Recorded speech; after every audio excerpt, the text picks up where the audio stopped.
Hello, I'm John Cena. Smash the like button if you agree that Tony Khan is using the All In pay-per-view success as a false narrative that All Elite Wrestling is actually doing good when it's not.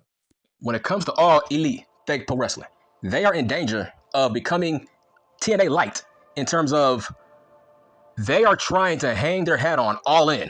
That's all people care about is All In. But by that same logic, you are putting all your eggs in your All In basket every year, which means you are neglecting your other pay-per-views, right? They are trying to brag that, oh, last year's at All In, it was sold out. It was like fucking 8,000 people. I'm like, listen, who cares? Because that was the UK. That was history. The only reason it sold out because that was the first time that All Elite Fake Pro Wrestling was in the fucking UK. So people went to that show because they wanted to be a part of history. So in hindsight, All In is their WrestleMania. And I think it's a bad thing because every fucking interview, Tony Khan always brags about his All In numbers. He thinks that All Elite Wrestling is very, very successful because of All In. But nigga, that's one show. What about Double or Nothing? What about Full Gear? What about your other shows that you neglect? Right? Because Con Man, he thinks quantity over quality. Meaning, a show should not be damn near 4 hours. He thinks about quantity over quality in terms of he thinks about long ass matches that nobody cares about. 4 hours for fake pro wrestling, that is uncalled for if it's not your main show, which is All In. But there lies the problem. Now, my comparison with TNA, the only time casuals care about TNA is when Bound for Glory comes around. And everybody knows that's the main pay-per-view that TNA airs. That's the only show that they really, really care about, right? Because every show, it has tons of surprises. But by that same logic, you are putting all your eggs in your Bound for Glory basket. You can make the argument that All Elite Wrestling is turning into a one pay-per-view company. That's not good. Now, let's talk about WrestleMania. WrestleMania does not define the World Wrestling Federation, okay? We got the fucking Royal Rumble. We got fucking Saudi Arabia. We got SummerSlam. We got tons of shows that people save up to go and watch or to buy tickets. They are not known for just one show. Tony Khan, man, that's all he cares about. Everything gets justified based on his all-in numbers. But let's talk about this card. I think this card is kind of weak. Very, very weak. I think last year had a better card. This year, this card is very, very motherfucking weak. But, for example, I think last week, Con Man announced that All In next year will be in Texas. Cowboy Stadium. I'm like, okay, what about your other shows? Why are you neglecting your other fucking shows? So, all your other shows are irrelevant compared to All In. When it comes to the World Wrestling Federation, no, bitch. They care about the World Rumble. They care about fucking Backlash. They care about fucking Clash at the Castle. We got tons of pay-per-views that they really, really care about. They don't just care about WrestleMania. It feels like Con Man, he plans All In damn near 1 year in advance. He don't give a fuck about other shows. He just want to get to All In because that's his moneymaker. But obviously, yes, that's your WrestleMania. But your other shows, it feels like nobody gives two shits about your other shows. That's what I mean. It feels like All In, that's their Bound for Glory. That's not good.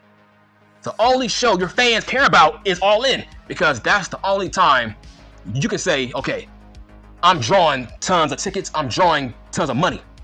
But yes, that's your WrestleMania. Listen, like I said, the fans in the UK, they wanted to be a part of history. That's why it was sold out. You are telling me that this version of the World Wrestling Federation will not sell out Wembley? Come on, man, it's wrestling, right? It was history. We finally had a second alternative to the World Wrestling Federation since WCW. So, of course, people paid to go watch, right? It was a new change. That's why. It meant nothing in hindsight. But I don't like the fact that every interview, Con Man, he hangs his hat on his All In numbers. And to me, listen, I think those were scalpers. I'm sorry, those were scalpers.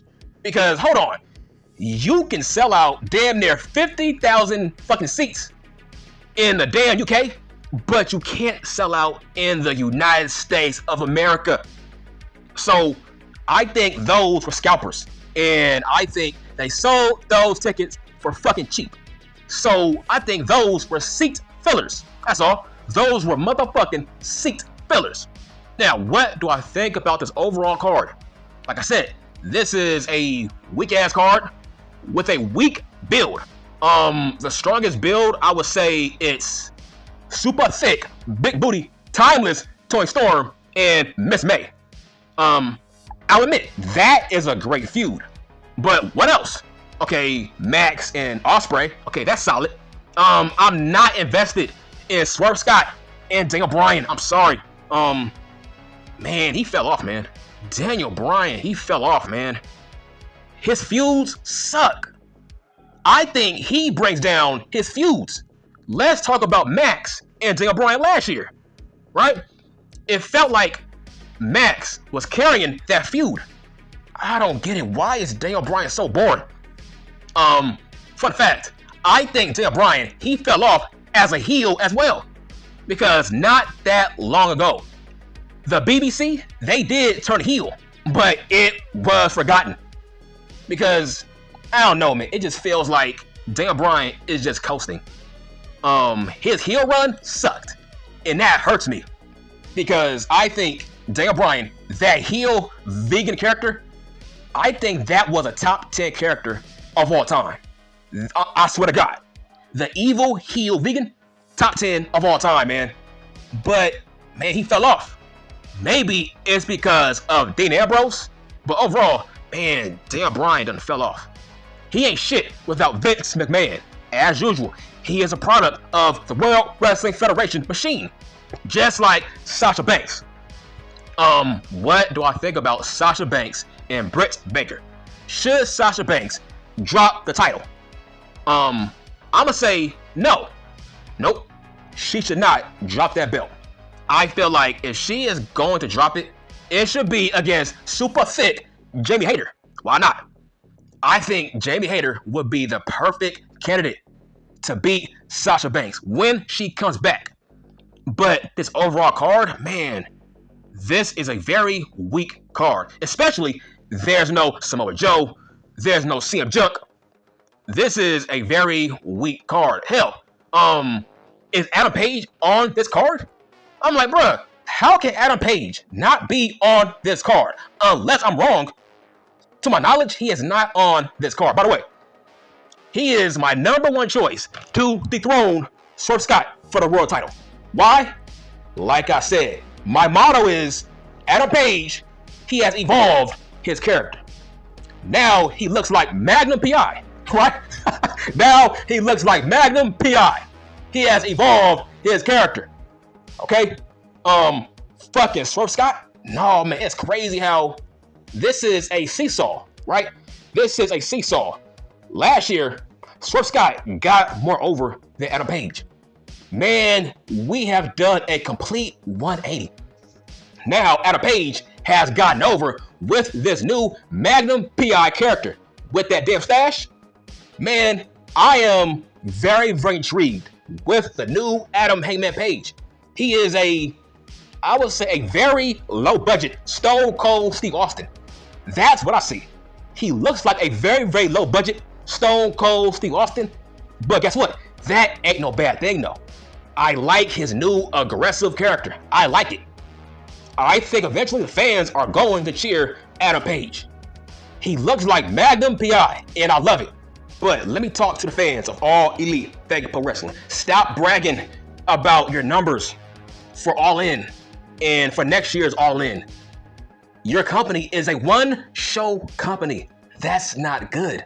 You are turning into TNA. All In is your bound for glory. That's not good. That means you are neglecting the rest of your shows. That means you are trying to coast until your moneymaker comes around, and that's All In. Listen, I want All Elite Fake Pro Wrestling to be a strong competitor to the World Wrestling Federation.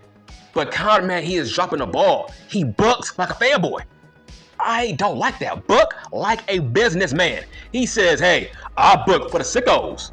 I'm like, bro, why don't you book for better numbers? Fuck the sickos.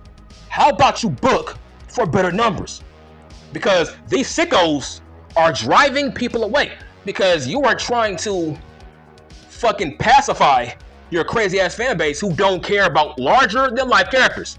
All they care about is 25-minute matches that don't mean shit, but that's running away viewers. We want to see stories. But let's talk about Jack Perry and Darby Allin. Now, will Darby Allin beat Jack Perry for the TNT Championship? Hell no. Now, I am a fan of Darby Allin.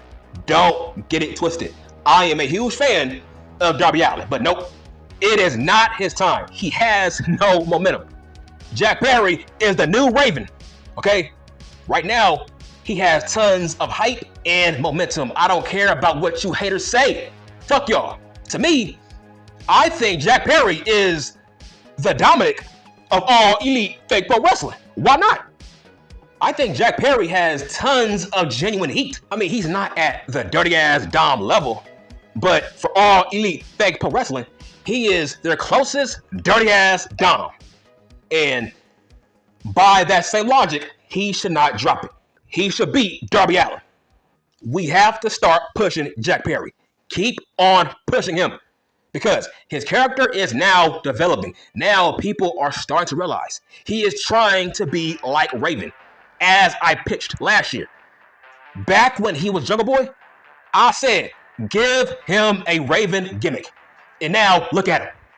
He has Raven's theme song from WCW. Like I said, bitch, nobody knows more about fake pro wrestling than me. Who called that? That was crazy. So out of all the theme songs, Jack Perry chooses Raven's WCW theme song as his new song. That's crazy. Who caught that? Me. But overall, All Elite Fake Pro Wrestling, right now, they are known as a one-show company, a one-trick pony company. Stop bragging about All In, because that's the only thing you can hang your hat on, is that show. Your cash cow show. And I'm done.